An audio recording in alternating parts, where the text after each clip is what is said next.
That's that. And I am going to share and make a start. Right, so obviously, as you came in, I didn't actually introduce myself. My name is Liz Leplat, and I'm an ambassador for the Public Health Collaboration, which is a national charity set up by a group of concerned healthcare professionals, GPs, consultants, nutritionists, with the aim of tackling the rising tide of obesity, type 2 diabetes, and other so-called lifestyle diseases. These include things like cancer, arthritis, all sorts of things, actually. We actively lobby government to try and change the dietary guidelines, which we feel are very misguided. And also we work at grassroots level, helping patients take control of their own health by making lifestyle changes. And it's in my capacity as an ambassador for the PHC that for the past year, I've been running successful low carb courses for several of the surgeries in Basingstoke. But before I get onto the details of the courses, I'd like to give you a bit of an idea of my own background and how I came to volunteer for the PHC. This was me just over 3 years ago. I was 65, I weighed 14 stone 2, and shortly after this photo was taken, I was diagnosed with type 2 diabetes with an HbA1c of 68. Some of you may be familiar with that, some not, but anything over 48 is diabetic, so I was well above borderline. The excess weight, though, in my case, I hadn't just put it on a bit in middle age. I was a chubby baby. Never mind, said my mother's friends, she'll lose it when she walks, but I didn't. Never mind, they said, when she goes to school, you'll see she'll run about with all the others. But I went to school and unfortunately the weight didn't come off. I went on to college and still it stuck. I joined the world of work and then I got married, but my weight stubbornly refused to budge. Of course, now and then I tried dieting.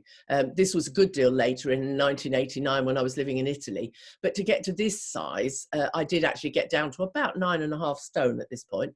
I was eating no more than 600 calories a day. I mean, I would eat half a hard-boiled egg and a bit of salad. It was ridiculous. And that's not sustainable, nor is it healthy. So needless to say, in no time at all, the weight came back. And within a year, I was back to my usual 12 stone. I gave Weight Watchers a go twice at different times, and I lost a stone or so. I think once I lost getting on for 2 stone, but each time it went back on again. And over the next 20 years, it crept up to about 14 stone, which is where it was when I was diagnosed in 2017. Of course, I knew being overweight wasn't healthy, and I knew that as I got older and being overweight, I was at risk of developing type 2 diabetes. But I thought I was eating the right things. About 10 years before I was diagnosed, I had a bit of a scare. They sent me for a test which showed my glucose was a bit raised, but they sent me off for another test and it came back normal. But I decided I would make a real effort. It was a bit of a wake-up call, and I decided to make a real effort to improve my diet. I'd always cooked from scratch and I rarely had any ready meals. And I became quite fanatical about having my 5 a day. I mean, sometimes I'd have 8 a day or 10 a day. I mean, I got really sort of into this and sort of thought, I must have more fruit and veg, which previously I had eaten fruit and veg, but not that much. And I had wholemeal bread and pasta and jacket potatoes and beans, all the stuff you're supposed to have. I had fat-free yogurt and semi-skimmed milk. Okay, so I'm not a saint, and I did eat the odd pork pie, and I had a mini ice cream for pudding a couple of times a week. But pretty much, I ate in line with the government's Eat Well guide, which suggests we fill a third of our plate with carbohydrates and prioritise low-fat meats and dairy. I didn't lose any weight, but I convinced myself I was eating healthily. And so it seemed as life went on without much incident for the next 10 years or so. And when I did develop type 2 diabetes and discussed my diet with my GP, she agreed I seemed to be eating well. So she prescribed metformin rather than recommending changes to my diet. And some of you may well be on metformin. It's usually sort of the first line of defense, really, when you're first diagnosed. There are lots of others, though, as well. However, over the previous year or so, I'd read several articles and seen a couple of TV programs about putting type 2 diabetes in remission without medication. So I went home, did a bit of research online, and decided to follow Dr. Michael Mosley's 8-week blood sugar diet rather than take the tablets. I sent off for the book, and it made complete sense to me. It was cutting out sort of highly processed things. It was 800 calories a day for 8 weeks. And that did sound a bit drastic. And I could see that I was going to be hungry for a lot of the next 8 weeks. But I thought, well, it is only 8 weeks. And if that's what it takes to put my diabetes in remission, then I will do it. After all, 8 weeks, what's 8 weeks? So I started in mid-September 2017, and by mid-December, so that's 3 months later, my HbA1c had dropped from 68 to 35, which is well in the non-diabetic range. Anything under 42 is normal and non-diabetic. But the most amazing thing was that I did not feel hungry, not even on only 800 calories a day. I never felt the slightest niggle of hunger, but I mean, I'd imagined that I was going to be sort of clutching my tummy in hunger for the whole 8 weeks, and I just was not. No way. After Christmas, I upped the amount of calories I ate to a normal level and still continued to lose weight. After 6 months, I'd lost a total of 4 stone, gone down 4 dress sizes, and I also felt better than I had in years. I had so much more energy. Shortly after I started the blood sugar diet, I joined a couple of online support groups, and it was through these channels that I was introduced to the public health collaboration. And although I'd not heard of them before, their aims, etc., sort of very definitely resonated with me. So I contacted them and began my life as an ambassador with a passion to help others do as I'd done and put type 2 diabetes in remission, and of course lose weight, which is almost a side effect of putting the type 2 diabetes in remission. So I've now been running successful low carb courses at several GP practices in the Basingstoke area for over a year. Initially, I ran the courses at the surgeries, but with COVID, of course, we've started doing them by Zoom, and I've recently converted it to an entirely, well, not entirely, but mostly an online resource with live Zoom meetings several times a week. I'll come into the details of that a little bit later. So what is type 2 diabetes? Well, when we eat, sugar and carbohydrates are converted to glucose and enter the bloodstream. But left in the bloodstream, glucose is toxic and causes damage to the blood vessels. So our bodies make insulin. You can see that here in the pancreas, which joins the glucose in the bloodstream and enables it to enter the cells where it's needed for energy.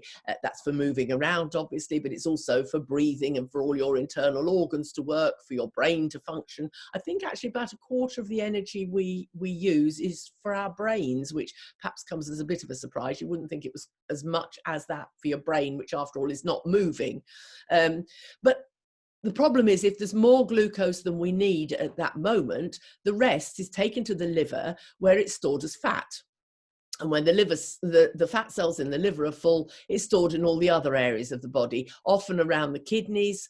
This is one of the reasons why people start to get a bit of a spare tire, because it's all this visceral fat around the organs, which is actually the very dangerous fat. But obviously, it all then is sent all over the body. We generally, if we're overweight, we get fat everywhere. You know, your arms and legs get fat as well as your middle.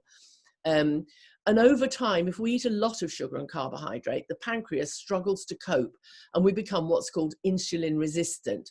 That means it takes ever greater amounts of insulin to get the glucose out of the bloodstream, until eventually the pancreas struggles to do this. And this results in raised levels of glucose remaining in the blood. And that's what's happened when your doctor tells you that your glucose levels are too high and you have type 2 diabetes. And at this point, generally, the doctor traditionally would prescribe medication, often, as I've said, metformin, but others as well. But unfortunately, this doesn't actually magic away the glucose. It simply helps the insulin to get it out of the blood and into the cells, where over time it causes damage and leads to weight gain and other problems. Gradually, you need more and more medication, and as the disease progresses, it can lead to blindness, kidney failure. It's the biggest cause of kidney dialysis is type 2 diabetes. Loss of limbs. The NHS does over 200 amputations every single week due to diabetes. I mean, it's an horrendous amount. Heart disease, stroke, dementia. You're 2 or 3 times as likely to develop dementia if you have diabetes. So, you know, it's all not good news. But hold on a minute. Suppose that instead of taking tablets and essentially sweeping the problem under the carpet, we stop and think for a moment. If too much glucose is the problem and sugar and carbohydrates are what turn into glucose, then what if we don't eat them, or we only eat small amounts of them? Then we won't end up with the high levels of glucose in our blood. Our pancreas won't have to work so hard. There won't be any excess to store as fat, and we might even lose weight. We all know we shouldn't eat sugar and sweets. That's no secret. But it's not just sugar that turns into glucose in our bodies. Sugar is a carbohydrate, and all carbohydrates digest down to glucose. Here we've got an iceberg. It's a bit of a rough sketch, I know, but the tip of the iceberg represents the obvious things like sugar that we might have in tea or coffee or sprinkle on our cereal, and also the things like cakes and sweets and biscuits that we all know we shouldn't eat. But below the surface, the huge bulk of the iceberg represents all the other hidden carbs. There's honey, for example. Okay, so it's made by bees and not in a factory, but your body, I'm afraid, can't tell the difference. The glucose from honey is exactly the same as glucose from white or brown sugar. The same applies to maple syrup or agave syrup. Natural they may be, but they're still glucose. It's also true of tropical fruits. We love them precisely because they are so sweet, i.e. full of sugar. Natural again, but sugar nevertheless. Perhaps more surprisingly, though, are things like potatoes and rice, bread and cereals. One portion of rice, about 150 grams, which is a fairly typical portion, if you had a takeaway or whatever, or even if you're cooking it at home, 150 grams is a fairly average portion.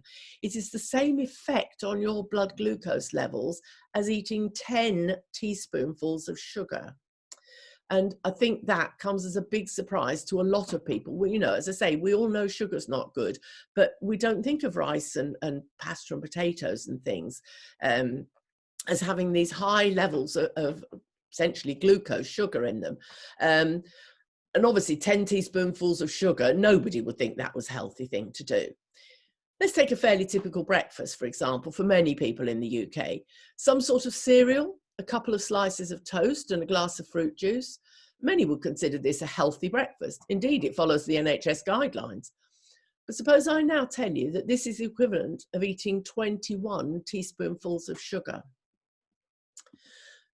This is one of a series of charts created by award-winning GP Dr. David Unwin, who has a practice in the north of England, to help us understand the effect carbohydrates have on our blood glucose levels, comparing the effect of eating everyday foods to the effect of eating a teaspoonful of sugar.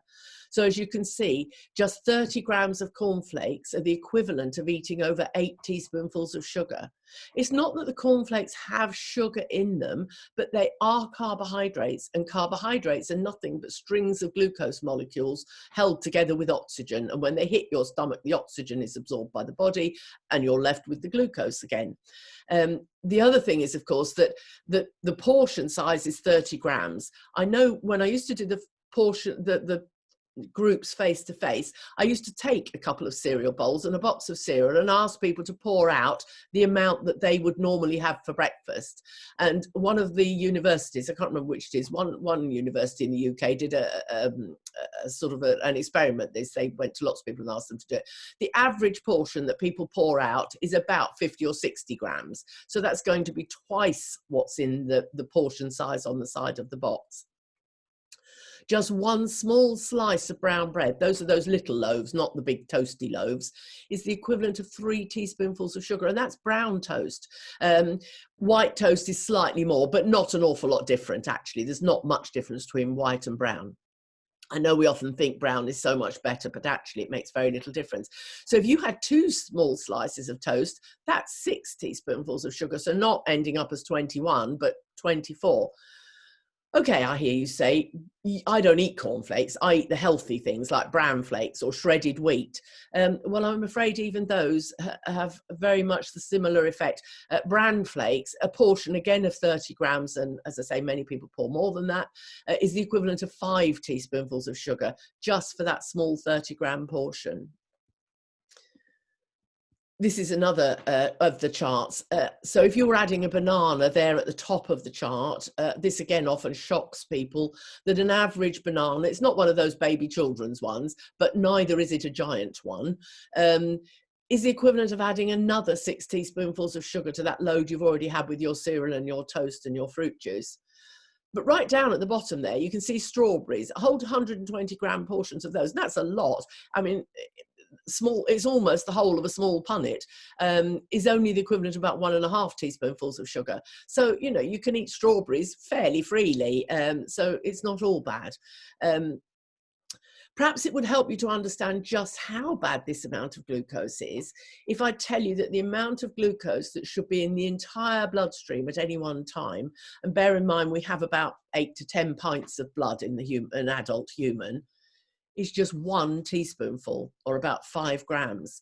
So you can see that having those big high carbohydrate breakfasts is going to overload your system and is then going to be carted off to be stored as fat.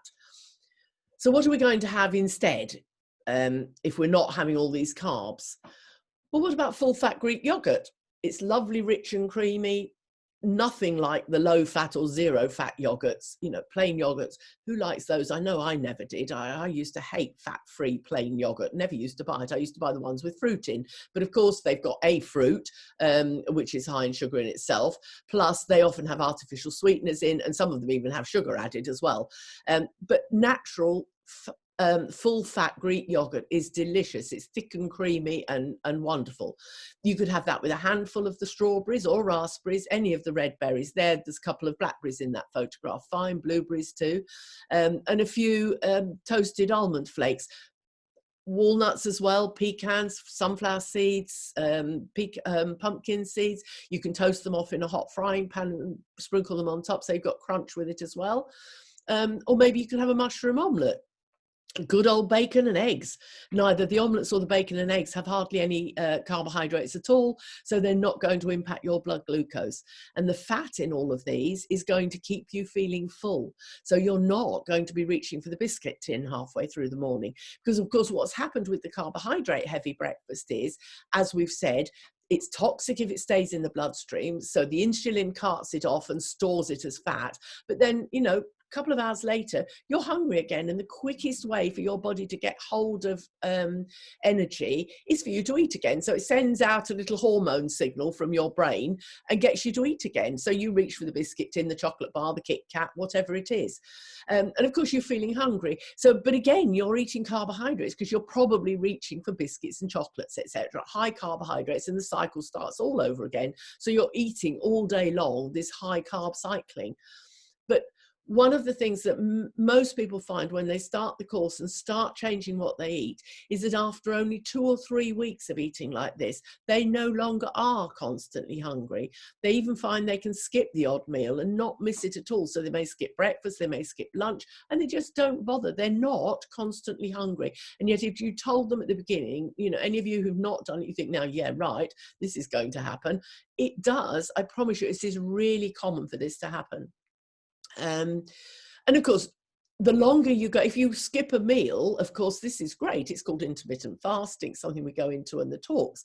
But the longer you give your body between eating, within reason, obviously, but the longer you give your body time to act as it should, and of course burn off your own body fat for energy, then you will lose weight. So in fact, even if you eat no carbohydrates whatsoever, which isn't something we're suggesting you do, but you can eat no carbohydrates whatsoever, just eat meat and fish and eggs, your body makes glucose. There's a process called gluconeogenesis, whereby the liver converts the amino acids from the proteins and fats you eat and converts it into glucose and gives you enough to keep you going and for all the energy needs that you have.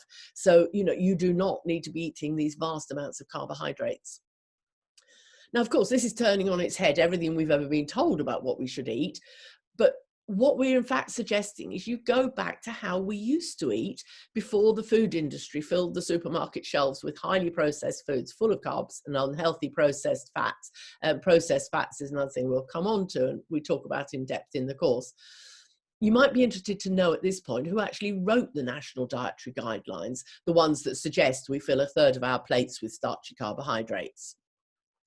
Public Health England, who are the government body, or well, they're independent, but they're national body, who produce the guidelines, set up a panel in order to lay down the criteria. I'm not going to read out all the names to you. You can read through some of them. The 3 people at the bottom of the list were completely independent and had no conflicts of interest. But 2 of them only ever went to the first meeting. They never went back after the first meeting. All the others, though, worked for companies whose board members were made up of the big names in the food industry. I'm sure you can see there's Pepsi, Nestle, Mars, McDonald's, you know, you name it, they're there. Now, is Mr. Kellogg going to be happy if it's decided that we should no longer eat cereals? Of course he isn't. So we're told everything in moderation and eat less, move more. This has the advantage, of course, that when it fails, it's your fault for being greedy and lazy, and deflects the blame away from them for providing all this mass of food that's just simply not healthy. On the subject of moving more, by the way, I can tell you that I lost my 4 stone without doing any exercise whatsoever. I didn't even go for walks, which isn't, of course, to say that exercise doesn't matter. Of course it does, and it's very important for good health, but not for losing weight. Unless you're doing the amount of exercise, like running marathons every day, and even then, they reckon you lose about ½ a pound a day if you run marathons, and I'm sure not many of you are running marathons on a daily basis. But unless you're doing that amount of exercise, the amount of exercise you do, whilst, as I say, extremely good for you, is not going to make you lose weight. It is changing what you eat. And there's a very good saying which goes, you can't outrun a bad diet. So yes, do the exercise, but don't expect it to lose your weight. What we need to do essentially is to eat real food. Go back to eating the foods our grandparents and great-grandparents ate before the introduction of mass-produced, highly processed concoctions that now fill our supermarket shelves. So meat, fish, eggs, cheese, full-fat dairy, plenty of green vegetables, small amounts of berries, avocados, seeds, nuts, most vegetables, particularly those that grow above ground. So things like avocado, I've said avocados, aubergines, courgettes, fennel, celery, mushrooms are fine. I know mushrooms grow underground, but mushrooms are fine. You can even have the odd bit of dark chocolate. Try and go for 85% cocoa solids chocolate, and there are plenty of things that you can do with that. I make lots of suggestions during the course of things you can make with dark chocolate that are really lovely, and sort of hit that thing when you sort of really have the chocolate cravings, and we all do. So we'll talk about that a bit later. Real food doesn't have ingredients. Real food is ingredients. It's the things that we make things with. Those are our meals. You know, you cook a steak and make a salad. Those are just ingredients. You've put them together and you've eaten them. It's not something highly concocted. So over the course of the 8 sessions of the course, I outline what diabetes is and what happens when we eat starchy carbs and how our bodies respond, even if we aren't diabetic. Because obviously we've sort of concentrated a bit here on the diabetes, but it isn't just about diabetes, because the glucose is damaging to the arteries. Is one of the things that leads to heart disease and heart attacks and stroke. We talk about the foods to avoid and those we should focus on. I talk about shopping and how to interpret the often misleading labels on food, particularly things like cereals, for example, where on the front it's banded how wonderfully healthy it is, and it's all green labels on those traffic light systems, because all they count is the sugar. They don't count the carbohydrates. And of course, lots of them don't have sugar, but they are almost entirely carbohydrate. We also talk about the importance of exercise, as we've already mentioned, along with sleep and mindfulness. Again, 2 really important things, cutting out your stress in your life. Difficult, I know, but it is important. We look at how to choose healthy options when eating out and how to plan for a festive occasion.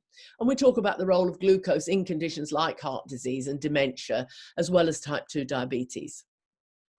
Alongside the talks are a range of suggestions for further reading, websites with more information, recipes, links to great talks on YouTube by eminent figures in the field of low carb. There are suggestions for good low carb cookery books and a whole lot of basic recipes to get you started. But let's now hear from someone who did the first round of the course we ran at the Hook Surgery. Let's see if I can get this to play. We'll go one further. Hello, my name's John, and I've been asked by Liz to say a few words about the low carb courses that she runs.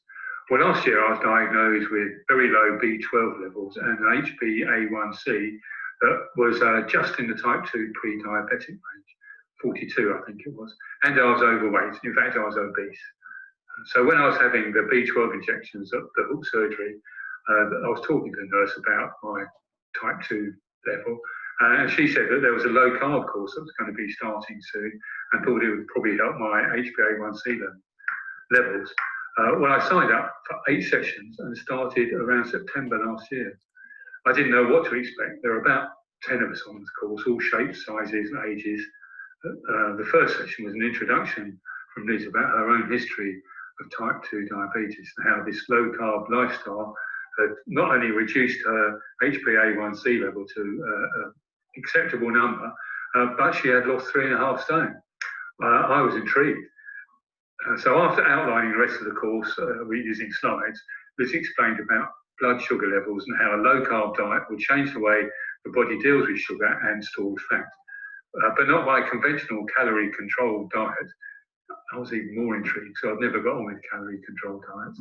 And then the best part of the course, the best sampling. This had brought along several low carb options to replace the normal high sugar breakfast that we were all used to. I mean, I've been eating those instant porridge packs, but I now have grain-free granola, full-fat yogurt with some fruit, and find it really tasty. But if time permitted, I found that I could still have bacon and egg, but with no toast or fried bread.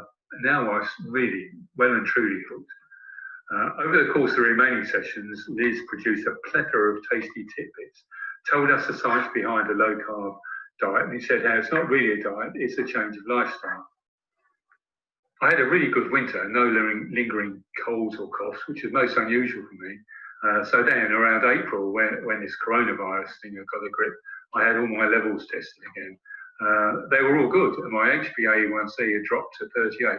Result, no longer approaching type 2. In addition, I'd lost over 2.5 stone. My waist had reduced by about 3 inches, and I had a healthy BMI, no longer obese. In fact, it was in the good range, in the green range. So as you can see, great results. At the end of the first round of the course, that was the course that John was on, 6 out of 8 people put their type 2 diabetes in remission. Some of those who'd had the condition for many years still managed to reduce their HbA1c by at least 10 millimoles. Many were able to stop or at least start reducing their medication. On average, people lost 7.5 kilos over the 3 months, and with some individuals losing considerably more than this, as you heard. John lost a lot more than that.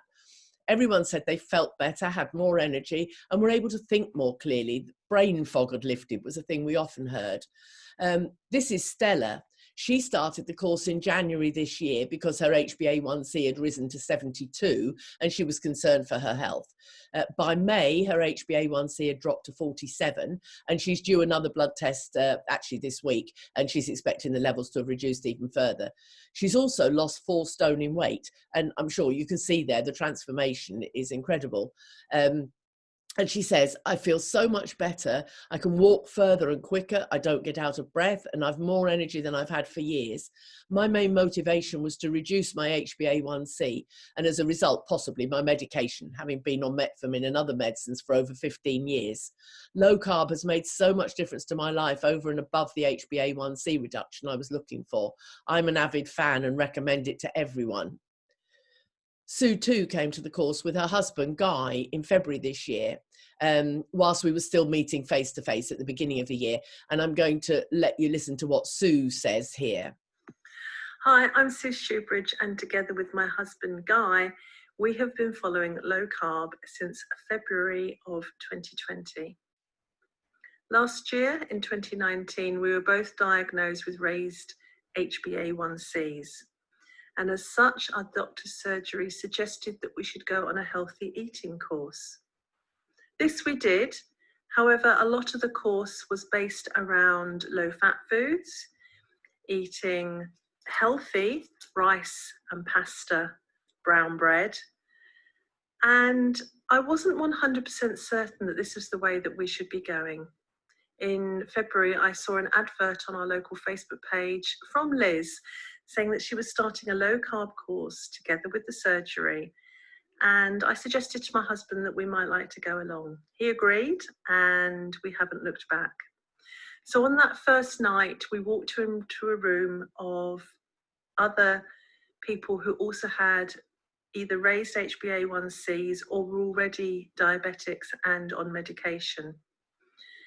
And I sat in disbelief as Liz told me, or told us, that we should be eating full-fat Greek yogurt, that we should put double cream in our coffee, that we shouldn't be afraid of putting butter into our vegetables.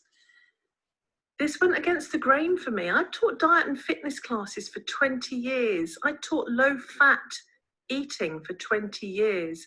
And suddenly I was being told that fat is not the enemy. Sugar is the enemy. Carbohydrates are the enemy. I wasn't 100% convinced that first day. So a couple of weeks later, we went back to week 2. I think it's safe to say from there, we were hooked. Everything that Liz said made sense. I did my own research too. I went on to many, many Facebook pages. I went on to many websites and read about what food we should put into our bodies and what food we shouldn't put into our bodies.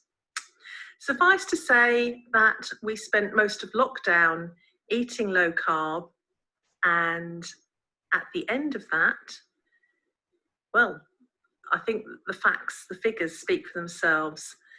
My HbA1cs are right back down into the normal level. Guys, completely normal as well. I've lost 3 stone in weight. Guys lost 4.5 stone in weight. We've eaten foods that go against the grain, foods that I would have told people will make them put on weight. We're healthier all round. We both feel fitter. We have more energy.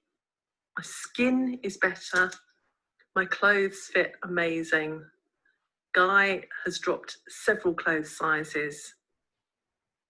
And we're really, really happy with what we're doing. Liz LaPlare, you're an amazing woman. Keep doing what you're doing, because the whole country should be eating like this.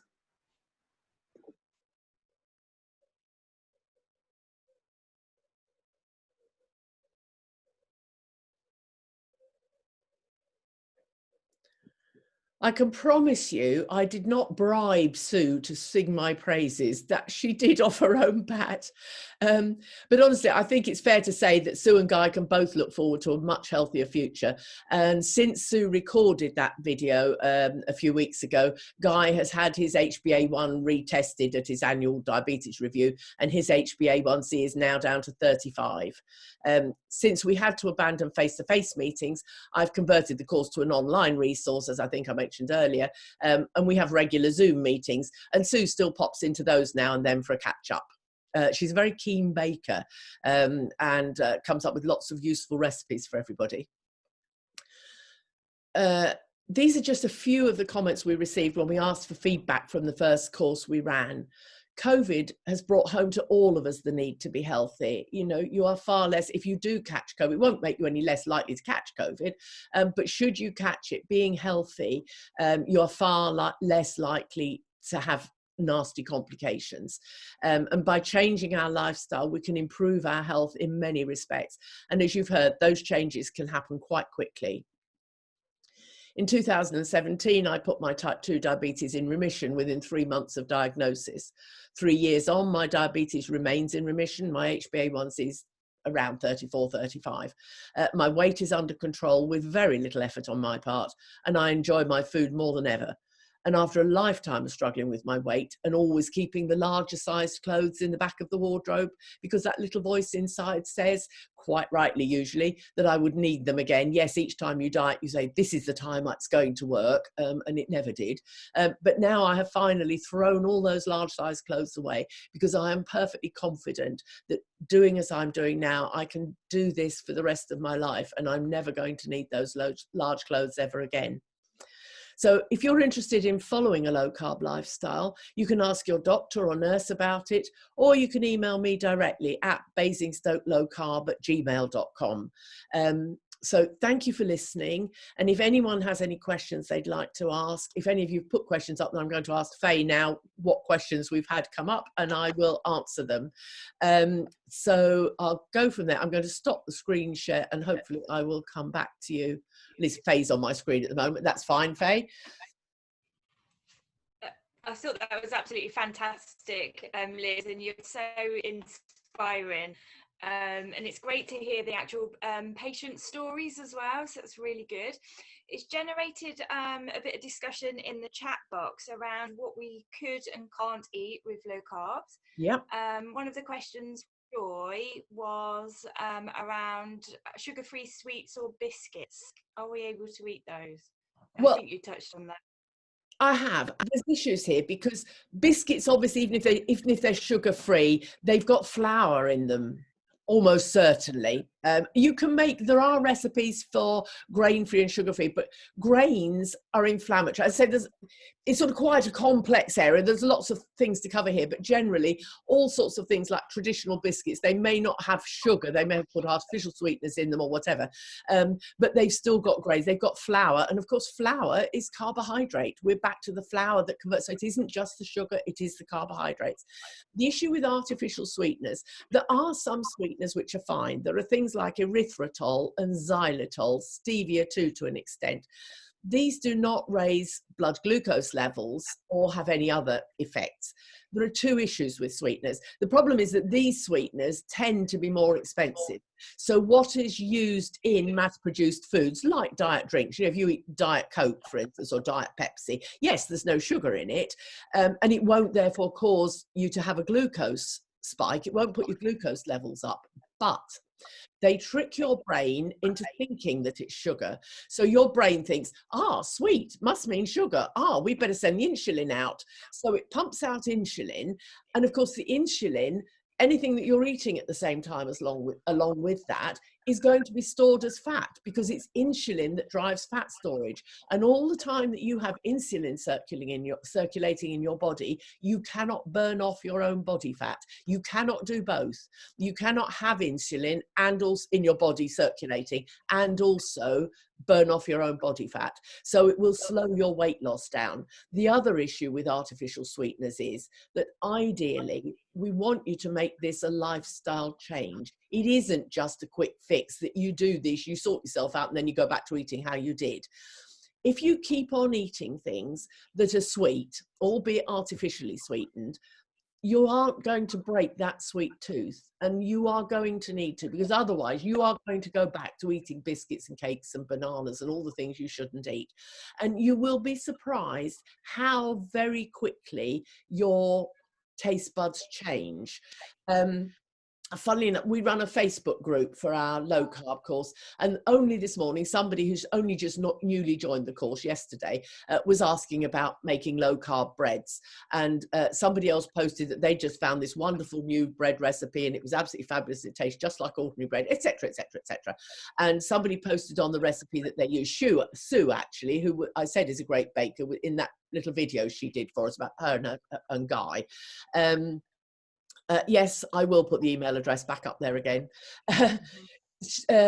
Sue is a great baker, and she makes this bread, and she said the recipe actually contains some sweetener in it, something like erythritol or whatever, but she actually originally halved it. You can nearly always find that recipes that you will find, and you can find for low carb cakes and things, the amount of artificial sweetener, go with it by all means, but try and cut down on what they say, because often you'll find you don't need that amount and you can gradually reduce it. And she said now, because you wouldn't, why does bread have sugar in it at the end of the day? Why does it need sweetener? You know, bread's savoury on the whole. But she's now found that she's cut the sweetener out of it completely, so she makes it completely sweetener free, even the good sweetener free. She doesn't use it anymore. So it will change. So that's the answer really to the sweetener issue. So we've also got Maria mentioned she went on a low carb diet herself and lost 6 kilograms, which is fantastic. Brilliant. Absolutely. But she was saying, how do you maintain that? Because she found it quite difficult to look for different things to actually cook.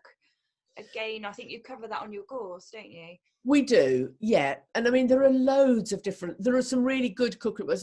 When I do the course, as I say, that I'd have 8 recorded sessions, a bit like this session that I've done for you today. They're recorded like that with slides and things. And there's 8 of these, and you can they're all on a Google Drive. I just send you the links by email, and then you can watch them in your own time, whenever suits you. But accompanying each session is an information sheet. And on that information sheet is often links to other websites that may be connected to things that we've covered in that particular session. There are also recipes on there. In the week 1 session, there's lots of extra bits and pieces. There's a whole thing about different breads, for example. There's a whole thing about different sorts of milk, because you heard me mention there, or Sue say, you know, we recommend you put double cream in your coffee rather than milk, because milk has lactose in it, and lactose, anything ending in O's, is a sugar. Glucose, lactose, fructose, dextrose, they are all forms of sugar. So if you're a coffee drinker, putting double cream in your coffee instead of milk is preferable, because cream hardly has any carbohydrates in it at all. Obviously, if you're a tea drinker, this doesn't apply. Who wants to put cream in tea? I don't think anybody would put cream in tea. But there are alternatives. One of the things is to buy lactose-free milk, because that's got most of the carbohydrates taken out of it, and it tastes exactly the same. So that's a good idea. But there's all sorts of things like this. But there's all sorts, again, of recipe suggestions and different ideas. I think one of the tricks, in a way, is to forget all the things. I mean, I lived in Italy for 12 years, and my cookery was very much based around Italian food. Obviously, I'd lived there for 12 years, but most of my adult life at the time I came back from Italy. And we ate loads of pasta. I mean, we ate pasta 4 or 5 times a week. You know, what are we going to eat if we don't eat pasta? You know, this was what we ate every day. But we did try spiralized vegetables, and some people do like them. Spiralized courgette, spiralized squash, all of those, and you can make your pasta sauces and use those. There are also some things called naked noodles or konjac noodles, which are virtually 0 calories. They're a very high fiber thing, and they're low carbohydrate. They're fine. My daughter uses those occasionally. They're fine to use. But we found we weren't that keen on them, so we've just stopped eating those. And you know, we just don't miss them, actually. I think the secret is not to bemoan what you can't have, but enjoy all the things you can have. For instance, we eat things now that at one time we would have saved for special occasions, because we would have thought, we make a smoked salmon mousse. For those of you who like smoked salmon, it's made with smoked salmon, double cream and cream cheese. Now, at one time we would have thought, oh my God, I can't, you know, we might have had it at Christmas or something, because you'd think, oh, I shouldn't eat all of that lot. It'll be unhealthy for me and it'll make me get fat. You know, I wouldn't eat. We have that fairly not every week by any means, but you know, probably once a month we make it and have it for lunch. You know, what's not to like? There are so many different things, and I've put on there a list of cookery books. Don't assume that every diabetes cookbook is a low carb cookbook. Often they are not. They follow the national guidelines and they are full of carbohydrates. You can open up, they'll usually give you the carb count. It'll be 30 or 40 grams of carbohydrate per meal as per the government guidelines. But there are good low carb cookery books. There's 2 written by somebody called Giancarlo and Katie Caldesi. They're sort of celebrity chefs, really. They're absolutely brilliant books, full of wonderful, their lasagna is to die for.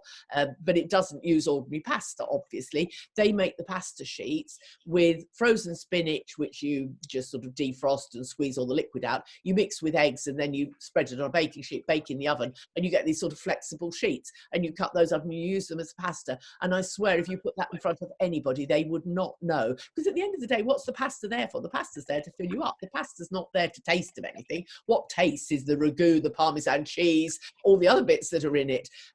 It's just delicious. There are so many different things that you can make.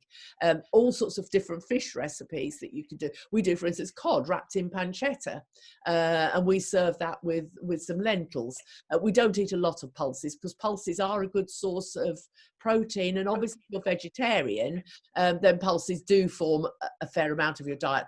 But for those who aren't vegetarian, it's probably better to limit it, because they're also high in carbohydrates, and this is the dilemma with those. But no, there's lots of variety, and we can help out with variety in the course. We talk about lots of different ways and places to go and search for recipes.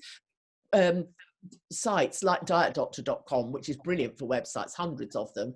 And Emma Porter, she's written a cookbook, but she has her own blog and her own website, and she's always posting recipes, fantastic recipes for all the family, kids and all. Thank you, Liz. We've got Ali, the clinician from Tadley, is Yep. asking about how we can refer to yourself, and is there a charge to that? No, there isn't. I currently work for nothing. I do actually, I work part-time. I'm semi-retired. I semi-retired last year. People were clapping you there. Thank you. No, I do it as a volunteer, and I'm happily do it as a volunteer. It is becoming a little bit of an issue because, as I say, I do still work for various lifetime reasons. I don't have anything other than the state pension. I don't have any private pension provision. So it does mean that I do have to still go on earning a living, at least for the moment, until I've managed to save up enough money to stop working. But no, I do it for free. And actually, to some extent, it has become easier since it's one of the benefits of COVID, actually, in our lockdowns, because before I used to do the sessions, I obviously could not go to 10 or a dozen different surgeries and actually physically. Well, I don't drive, so I would have to go on the bus or the train. I used to have to go on the bus and a train to Hook or the bus to Chinham or whatever, which takes time. I also cooked samples, which I took every week. So again, you know, half a day of cooking and the time to shop, etc. So it was a lot more time consuming. Obviously, now I've recorded all the talks. I do run live sessions, so we have 3 live Zoom sessions every week. I do one on a Monday evening, one on a Thursday afternoon, and one on a Saturday morning that anybody can come into and ask questions, etc. But no, as regards to GP surgery, obviously you've got my email address, or you can get the details obviously through Faye as well. You just refer me. What generally the other surgeries do is they send me the details. They send me the net. Obviously they ask the patient, you know, if they want to join the course, etc. They'd be interested in going. You suggest it might be a good idea and it might help with their diabetes. You ask their permission, so if they could pass their details on to me. And they usually, the surgeries give me people's name, phone number, mobile or landline, whichever they prefer, and an email address. Some of the surgeries tell me what the patient's HbA1c is. This can be helpful because there are issues about this. I mentioned during the talk, people are on metformin, which is often first line of defense. And with metformin, you can do the course, and once your HbA1c's come down, which hopefully it would do, you can then talk about reducing those meds or stopping them completely. That's fine. But people who are on other medication, things like insulin, gliclazide, and there are others as well, actually it's really important that those are reduced almost from the start, because you can imagine if you're on insulin, you're giving insulin to patients based on them eating probably 30 or 40 grams of carbohydrate at every meal. But you can see that if they're suddenly only going to be eating, say, 10 or 15 grams of carbohydrate at every meal, their insulin requirement is going to be reduced virtually from day one. So it is important, because otherwise, obviously, they may run the risks of hypos, there's ketoacidosis, there's all sorts of things with various different, the gliclazide, the risk isn't there of hypos, as I'm sure you know, but there is a risk of ketoacidosis, and obviously we want to avoid that. So it's helpful if I know their HbA1c levels, and I also contact individually every single patient that joins the course, because particularly if they haven't come from a surgery, and also I'd send to the surgery. There is a paper written by Dr. David Unwin that I mentioned, did those infographic charts.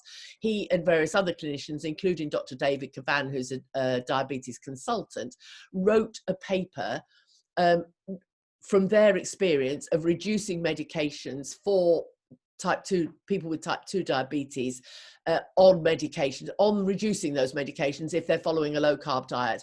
And I will forward that to you, or you can get it from Kay, any of you here who want to know who, Faye, sorry, not Kay, Faye, because Faye has the paper that's got the links onto that, all the clinicians' links, and it includes that paper, so that if you're referring a patient, you can already advise them on reducing their medications. But as I say, I question everybody who comes to me, everybody who's referred, or I mean, people come to me direct, because I do sort of advertise, in inverted commas, on the Facebook pages, or people contact me through Twitter because I tweet and they say, you know, I'm really interested in this, can you tell me about it? I always question them about their meds and insist they must talk to their GP or nurse, because if they are on some of these medications, it's really important that they discuss reducing those right from the outset. Does that sort of cover that? But yeah, to refer, so yes, you then just email me either one at a time or 2 or 3 at a time, the patient contact details, and then I contacted them, and then I send them all the details of the course, etc. I deal with it all from there on. Brilliant. Thank you, Liz. There's a question that was asked on Tuesday that's being asked again now about the amount of carbohydrates that you actually recommend. Oh yeah. It is a question of finding your own level. Mostly we would say if you're diabetic, as opposed to maybe doing the course because you're overweight and you've got other health concerns, but if you're diabetic, you should probably aim for somewhere between 30 and 50 grams of carbohydrate a day. You may well need to be at the lower end of that. I probably aim for between 20 and 30 grams of carbohydrate a day. Professor Tim Noakes, who's a renowned physician in South Africa, in fact, he at one time was renowned because he trained a lot of elite athletes, and he was the person, one of the leading voices in carb loading for elite athletes for all his career. I mean, he was world renowned for this.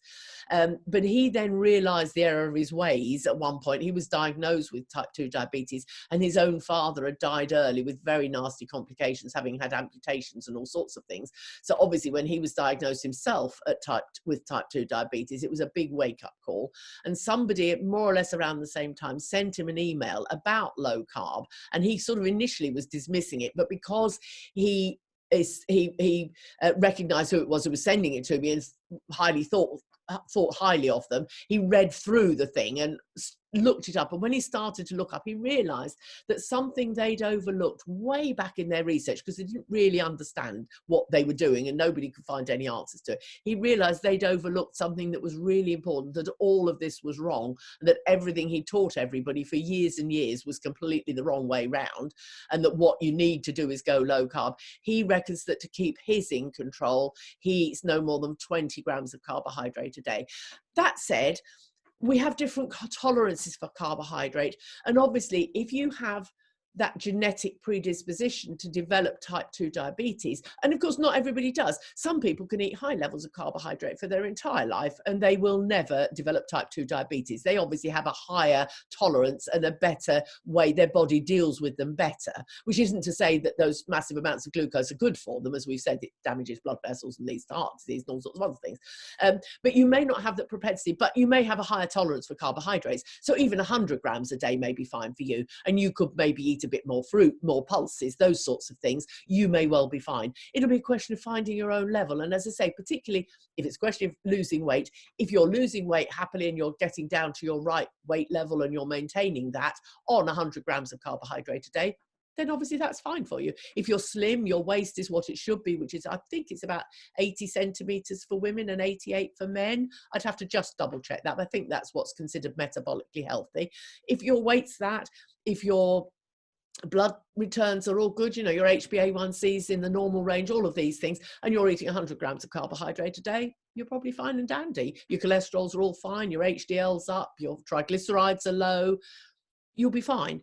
If on the other hand it's not working and you know you're still overweight, you've still got that visceral fat around your middle, that spare tire, and all the other things, or your HbA1c is not going down as you'd like it to, then perhaps you need to look at reducing. But it's a question of finding your own personal level.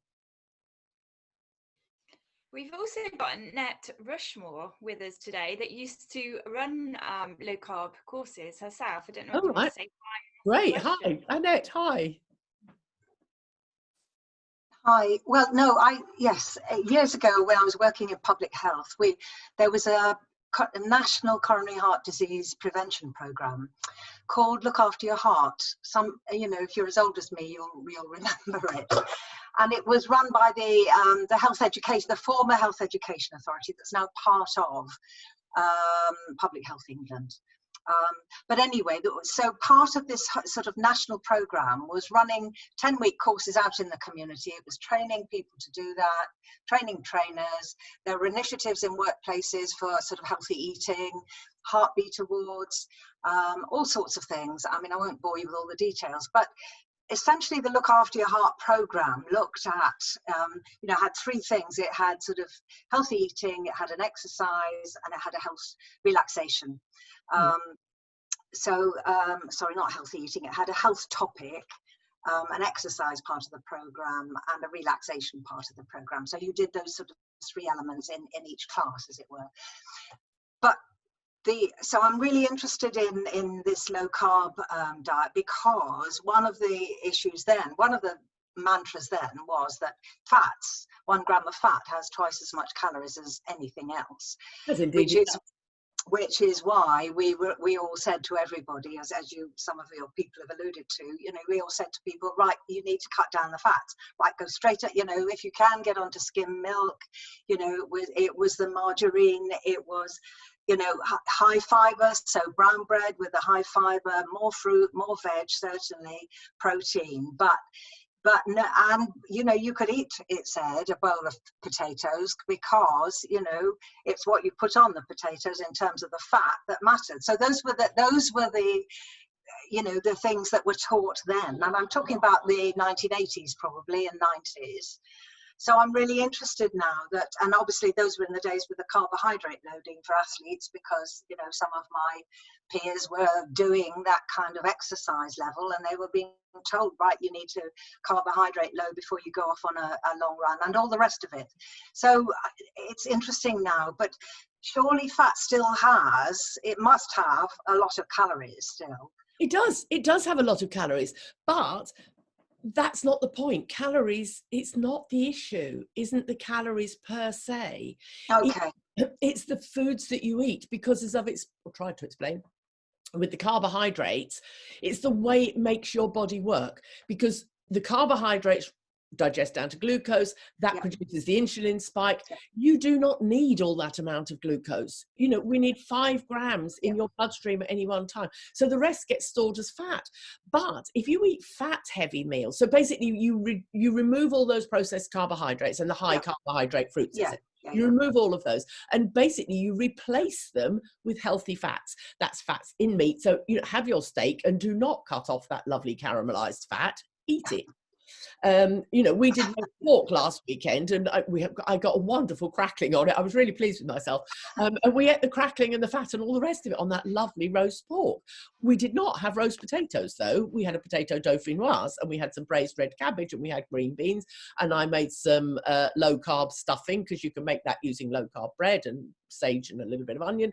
So it's not that. And there's all this worry about the cholesterol. Oh, but the fats will put your cholesterol up. Yes. Most people on a low carbohydrate diet, their cholesterol profile will improve. That said, some don't. About a quarter, they're known as hyper-responders. The cholesterol will go up. I'm going to give you another example now. Dr. David Unwin, I say author of those charts, and they've been running low carb groups at their surgery for about 6 or 7 years now. They have 86 patients in full drug-free remission from type 2 diabetes, some of whom had been on insulin for 20 years, and they've got them off. His wife, Jen, she's a psychologist, works in the practice. Her cholesterol went up to 11. And obviously, most GPs will be jumping up and down in horror and saying, goodness, you must need to have a statin. Statins, by the way, double your risk of getting type 2 diabetes. So why anybody gives a statin to anybody who's diagnosed with diabetes is beyond me. But anyway, another story. Anyway, Jen's cholesterol was 11, is 11. So she went and had a CAC scan. This is coronary artery calcium scan. The risk, obviously, the reason people get bothered about cholesterol is because it's supposed to be an indicator of your likelihood of you getting a heart attack or all the rest of it, because it's supposed to indicate, the furring up, so to speak, or the clogging up of your arteries. It doesn't really do that at all, actually. It's not a great indicator at all. Half the people who have a heart attack have perfectly normal cholesterol. So it correlates very poorly. This all goes back to Ansel Keys in the 1940s. It's a very long story. And during the courses, I actually give you links to all this stuff, so you can go and look it up for yourselves. But the problem is, so she went and had a coronary arterial calcium scan, which actually looks at the calcium and the calcium deposits in the arteries. And that is a definite thing of whether you're likely to get a heart attack or not, because obviously if you've got no calcium in your arteries, you're highly unlikely to have a heart attack. You could, there's a very tiny risk, but it's minimal.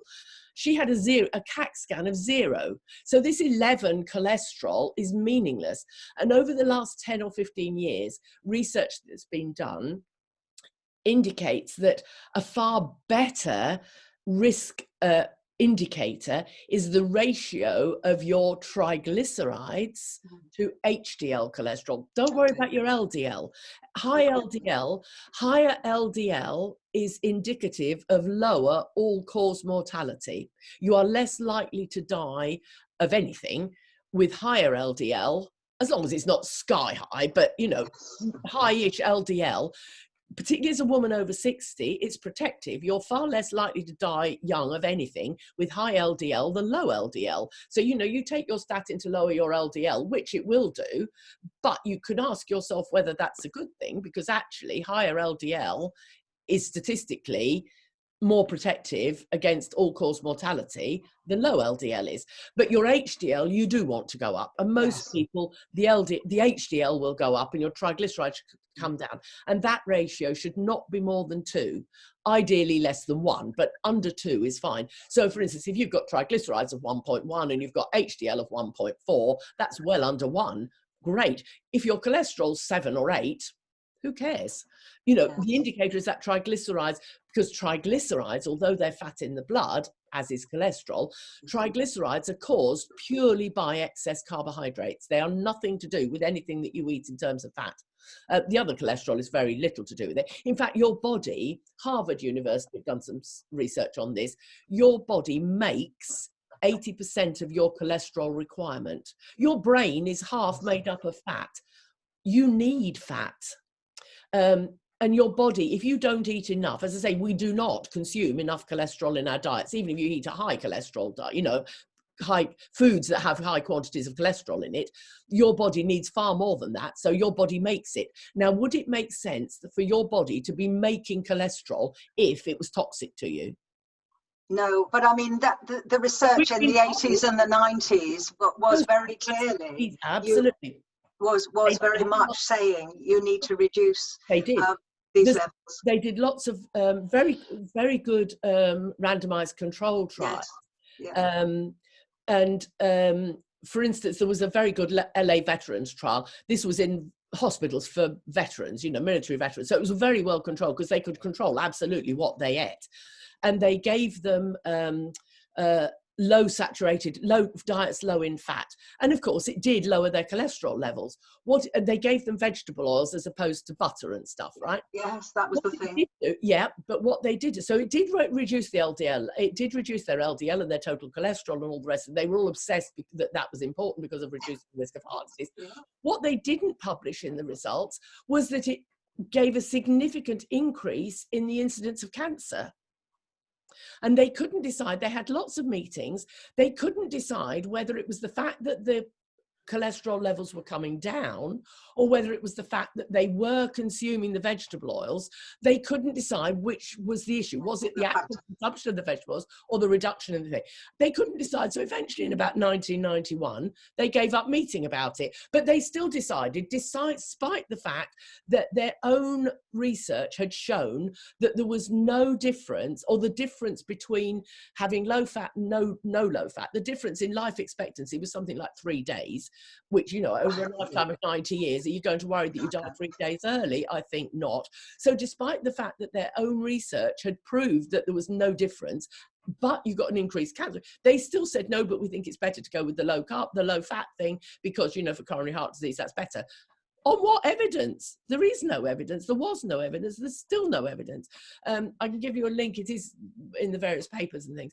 Zoe Harcum, who's a PhD in nutrition, public nutrition actually, she gave a talk to the parliamentary group on diabetes a couple of years ago, and it's a short talk, about 12 minutes, and she goes through, her whole PhD was on this. There is not, and has never been, any evidence whatsoever that saturated fats, or any fats in fact, cause the problem with heart disease. They are implicated because glucose causes damage to the blood vessels. As we've said, it's toxic to the bloodstream. Cholesterol, the good guy, comes along to plug up the problem, to repair the damage in the blood vessels. The cholesterol then calcifies and over time, of course, becomes brittle and breaks down. So you have a heart attack. So it's implicated, but it's a bit like saying, you know, every time you go to a house fire, there's a fire engine outside. Oh, it must be the fire engine that's causing the fire. No, of course it isn't the fire engine. The fire engine's there to put the fire out. And it's a bit like like this. The cholesterol is there to try and heal the damage from the glucose. If you don't eat the glucose, you won't have the damage. You know, people who drop down dead of a heart attack at 45 or 50, and everybody says, oh, but they ate really healthy food, you know, they ate healthily, you know, they ate lots of fruit and veg, and he went running every day. Yeah, but was he loading up with calories? Was he loaded with carbohydrates, rather? Was he eating plates of pasta and plates of rice and his wholemeal bread and his cereals? Probably. So he's damaged his arteries. He may have coped reasonably well with the carbohydrate, so he hasn't developed, or he may not have had the genetic predisposition to develop type 2 diabetes, but he's dropped down dead with a heart attack at the age of 45. It's interesting though, isn't it? Because, you know, what you're saying, it goes totally against the grain of what we were all taught in the 80s and 90s, and has been sort of ingrained, you know, in my brain, and sort of I'm not teaching stuff like that now, I'm retired, but, you know, it's there and fixed. And the other thing about exercise was, you know, that the more you exercise, you increase your metabolic rate, and therefore you break down more. You do. There is merit in that. There is merit in that. And if you exercise, and particularly if you do strength exercises so that you develop your muscles have a need for greater amounts of glucose, but the amount you're going to lose in terms of weight is minimal. Yeah. But yes, of course, as I said, you know, I did no exercise whatsoever, didn't go for walks. So, you know, losing. And I know, for instance, I know of a lady in Lancashire, in Blackpool. Her husband, has MS. She'd been totally paralyzed. Well, she'd been paralyzed to a degree for 20 years, totally paralyzed for 10 years, not even able to move a finger or a big toe, nothing. Husband was, and she had pre-diabetes. Husband was diagnosed with type 2 diabetes. Somebody thought, oh my God, what's going to happen? Because he was her carer. What's going to happen to me? You know, if I die with diabetes, you know, if I probably, etc. He found out about low carb, went low carb. Obviously, they both ate low carb. He was cooking for them both, so she was being fed low carb.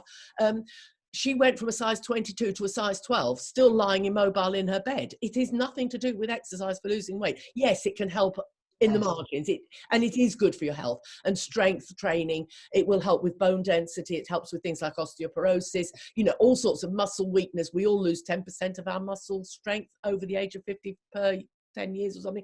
It's really important, but not for losing weight. To lose weight, you need to change what you eat. Interesting, thank you. No, you ask Faye for the paper that I created for the clinicians. There's loads of stuff on there. Okay. There's Subridge joined in.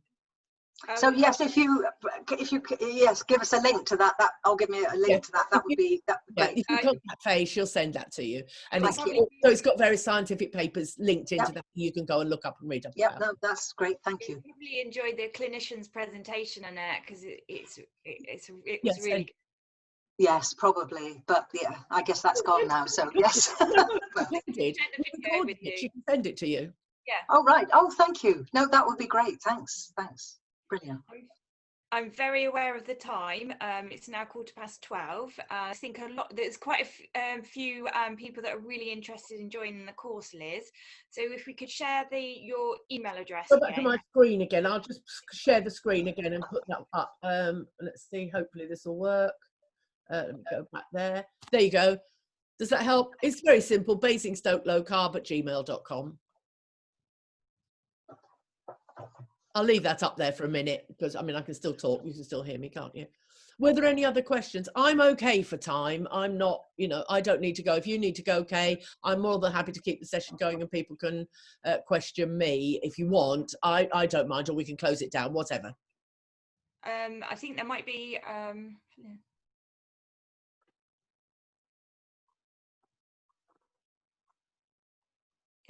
there's a lot of people just saying how much it all makes sense, and and it does.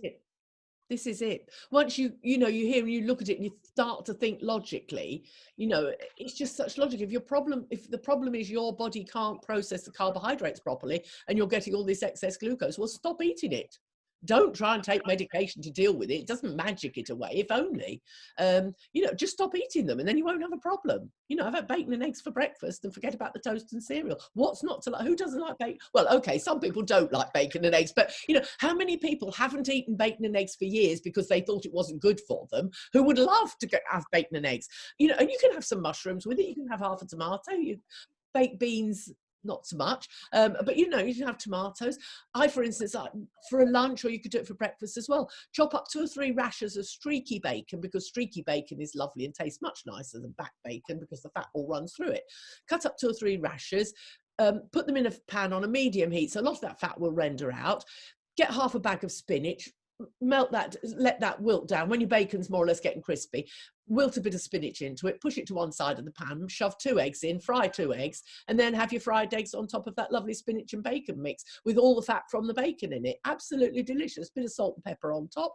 What's not to like, if you like spinach, obviously. But you know, you get the idea. You know, fish, any sort of fish you like, as long as you don't batter it.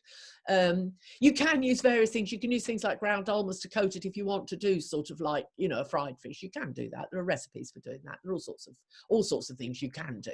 And you know, as I've said, we talked about it on Tuesday, didn't we? People said that chocolate came up. Can you have the chocolate? We've all made Rice Krispie cakes and cornflake cakes when we were kids, haven't we? I'm sure we've all done that.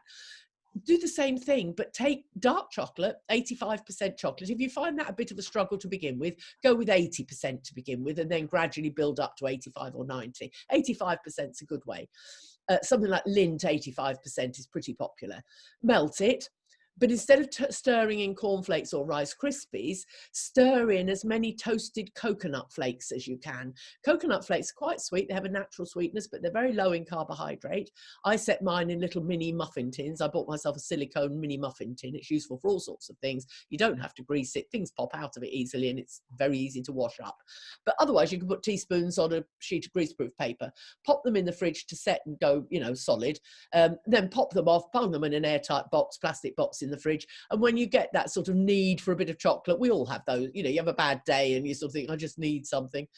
You'll have one of those in the fridge to go to. So you won't be reaching for the Kit Kat or the biscuit tin. So there are lovely things. I make a carrot and apple cake, which is absolutely delicious. It's got no sugar, no artificial sweeteners. The only sweetness in it comes from the carrots, the apples, and 2 dates. That's all in, but that's a cake that you cut up into about 20-24 pieces. So the amount of date, because dates do not eat dates, they're horrendously high in sugar. They're something like 69% carbohydrate. They're terrible.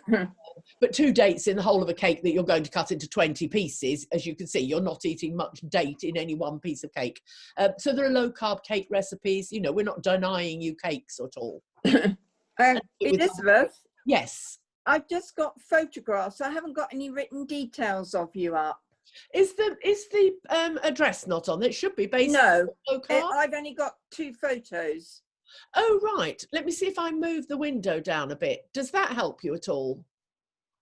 Good. Yes, does that help? Perfect. Oh, okay. Thank you. Top of my head off, I think, but you can see the words. Thank you. It's very easy anyway. As I say, it's Basingstoke. You all know how to spell Basingstoke. Low carb. It's all written as one word at gmail.com. So it is very simple. If you are going to write to me, which is fine to join the course, obviously, please, if you can tell me why you're joining it, and if you are diabetic, what medications you take, so that I can double check them on the list. And if you do need to start reducing them, you do need to have a conversation with your nurse or GP as you're starting, because if you are, as I say, on things like insulin and glycoside, and there are 1 or 2 others as well, which I can't remember, Faye can probably tell me better than I can. But, you know, you need to reduce those more or less in the beginning. So it is important that you speak to your doctor or nurse before you start doing anything. If you're on those, if you're on metformin, it doesn't matter.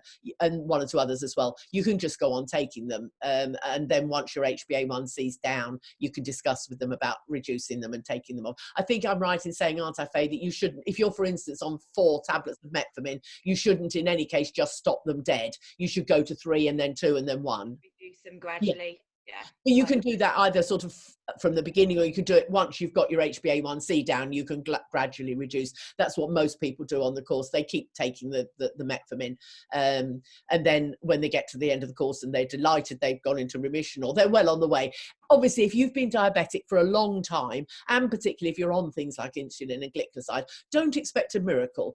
Don't expect to go into remission in 3 months. It's probably unlikely to happen for you, but you should see a reduction. And, that means you're on the right track. And eventually, as I say, Dr. Unwin, now they've got 86 patients in drug-free remission from type 2, and several of those had been on insulin for 10 or 20 years. So it is a possibility. You may find there are 1 or 2 people who've been on very long-term insulin, maybe whose beta cells have been damaged to such an extent that their bodies more or less aren't producing their own insulin, and you do need insulin. So, they may never manage to get into remission. But that said, low carb management for type 1 diabetes is far better. There's a GP, Dr. Ian Lake, who is himself a type 1 diabetic, and he has a normal HbA1c. He doesn't have a diabetic HbA1c, despite the fact that he's a type 1 diabetic, because he controls his diabetes. He eats no more than 20 grams of carbohydrate a day. There's an American, Dr. Richard Bernstein. He was a pioneer in this field. He actually started off life as an engineer and retrained as a doctor when he discovered this, with the invention of blood glucose monitors in the 60s or 70s. And he sort of worked it out logically for himself and was a pioneer in this. And his book is excellent. If you're a type 1 diabetic, I thoroughly recommend his book. Ian Lake has started his own website. And if you know anybody who's type 1 who's interested, if you contact me, I can give you the details about that. David Cavan, that I mentioned too, as having been a co-author of the guide for healthcare professionals on reducing medications. He's written 2 useful books. One is Low Carb Self-Management of Type 1 Diabetes, and the other is Low Carb Self-Management of Type 2 Diabetes.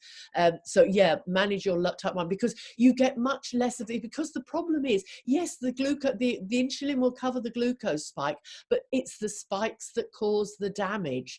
So you are causing, and one of the problems with type 1 diabetes, if you do keep eating large amounts of carb, is that you can end up with type 2 diabetes as well as type 1 diabetes. You can get the double whammy, and that's a real problem.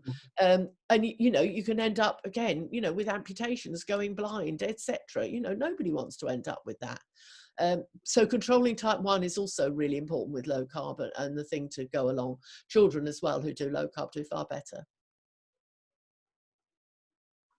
Has everybody managed to write? I imagine everybody's managed to write that email address on now. I'll stop the share and go back. Were there any more questions, Faye, whilst we're here?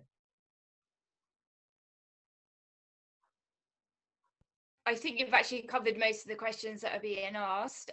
Somebody asked where we work. I actually work at Watership Down House, but CGH, you've got Heather Blair working there and Debbie with a long surname.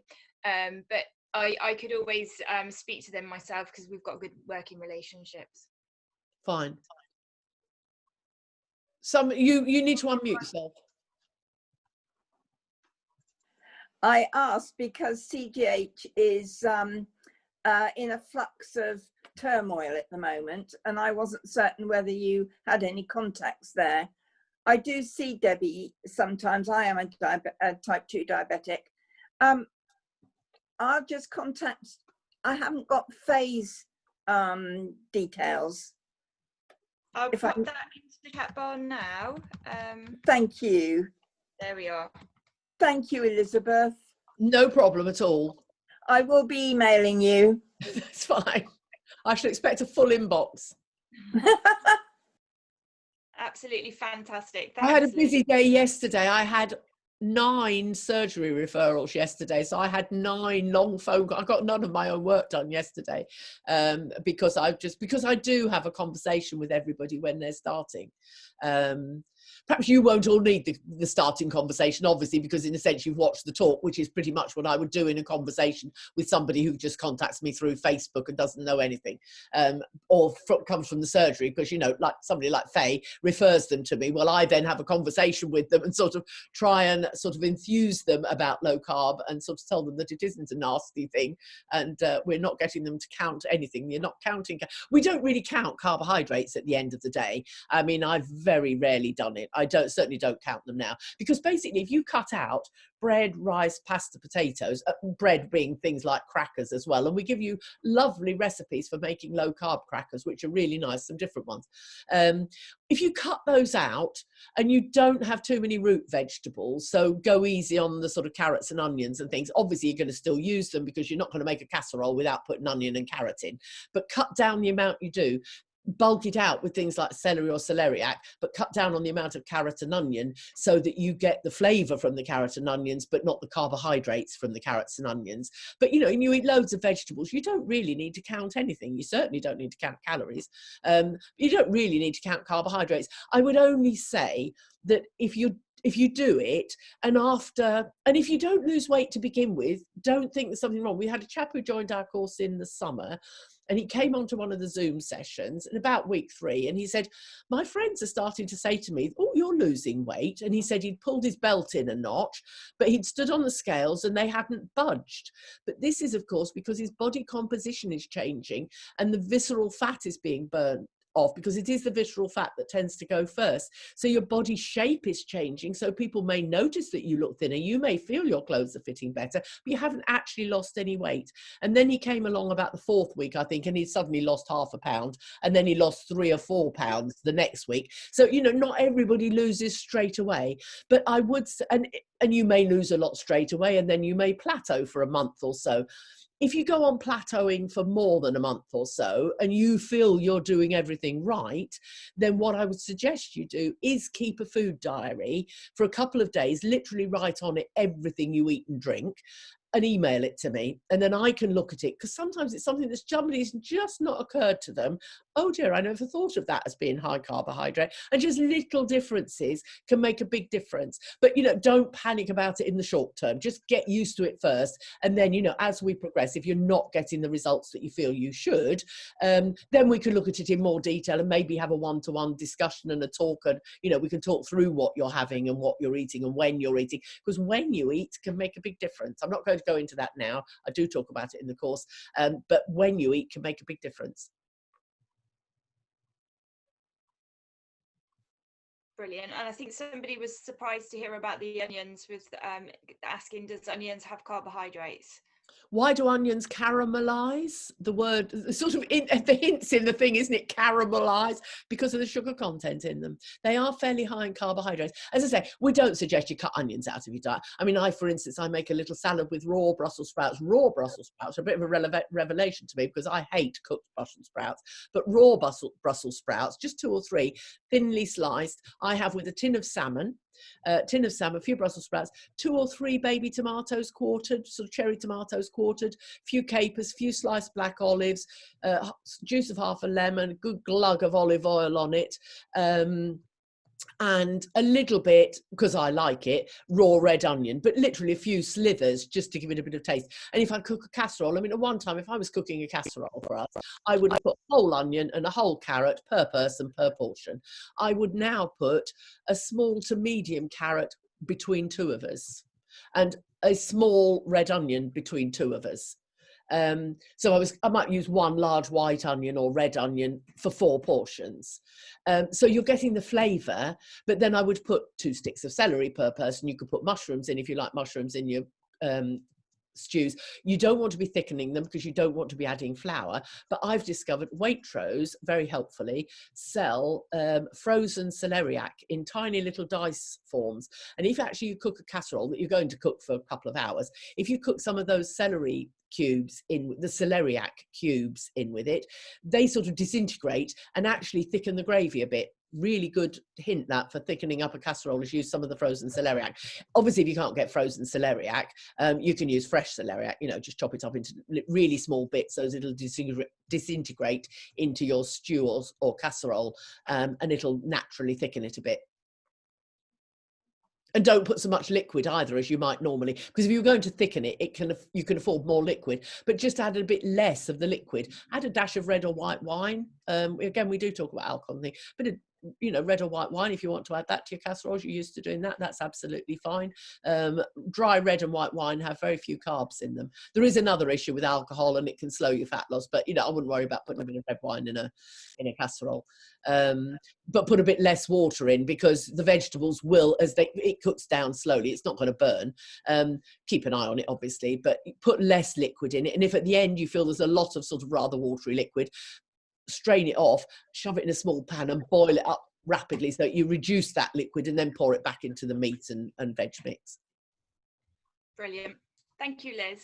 It's really good. Yes, you can use psyllium husks for thickening. Go a bit easy on it because it can go a bit jelly-like, but yes, you can use psyllium for thickening.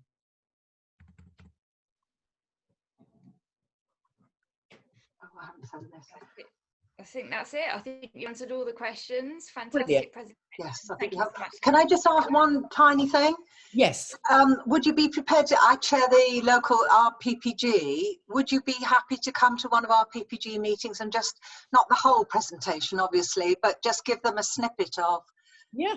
at Yeah. some stage in the But as future? I say, I've recorded today's session. Okay, so actually they could. I can give you the link to that. If you email me, remind me who you are, and you know that I'd said I would email you the link, and I will email you the link to the drive folder with that on, and you can circulate it to everybody. As far as I'm concerned, it's going to be freely available. I've recorded it today, but you know, I should probably post it on Facebook. So you know, it'll be freely available. It's not, there's nothing, you know, secret or No, that's really helpful. So right, well, I'll wing it off to the other PPG members when I get it there. Absolutely. And then they feel, yeah, thank you very much. No, it's really interesting. That's great. Thank you. Right, so everybody's happy now if I close down? Yes. Joy, Thank you very much. Joy, No, it's fine. Thank you so much. And I will be in touch. No problem. I look forward to it. Thank you. It's been great. You're welcome. Thank you, Faye. Yes, indeed. Thank you, Faye, because without your help to deal with the chat box, I'd be lost, because trying to do the presentation and the chat box at the same time is a bit of it's one of those things like, you know, patting your head and stroking your tummy. I think it's too much. So thank you, Faye, for doing that. It's been a real help, both today and Tuesday. Okay. Right, I'll close down the session then, and I look forward to hearing from at least some of you in the next few days or so. Brilliant. Thanks everybody for coming. Bye-bye. Yes, thank you. Bye. Bye-bye. Bye.